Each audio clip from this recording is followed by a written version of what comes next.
on the school situation, and particularly fair funding of schools. It was probably the largest single issue in my constituency. West Sussex, where my constituency lies, is the worst funded county authority in the country, where a pupil in my constituency gets under £4,200 per year, way down the bottom. So I welcome the additional £4 billion which the government offered, but there is still going to be a shortfall given the cost pressures coming along the line from pay increases, national insurance and the apprenticeship levy. And it's the accumulative effect of being underfunded for so many years in West Sussex that means that so many of our schools do not have any further slack that they can take up.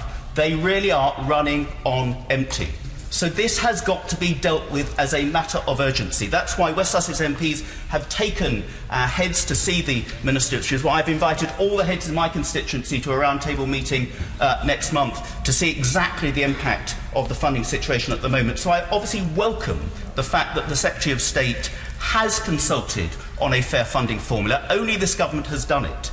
We had a second consultation on the fair funding formula, which ended on the 22nd of March, and then, of course, the general election interrupted that. We must urgently, Mr Deputy Speaker, get a resolution to a fair funding formula that just doesn't tinker with the deprivation figures or with the rural sparsity figures or the prior attainment, but actually comes up with a formula that will mean schools in my constituency have absolutely the basic that they need to operate, and then we can argue the toss about pupil premium and all the extras on deprivation on top of it. This cannot wait any longer, and I do urge the Secretary of State for Education, I hope Minister on the front bench will take back this message as a matter of urgency. Let's have a resolution to this consultation, and let's have a meaningful settlement that means that schools in my constituency have fair funding to give our children a fair start against the rest of the country as a matter of urgency.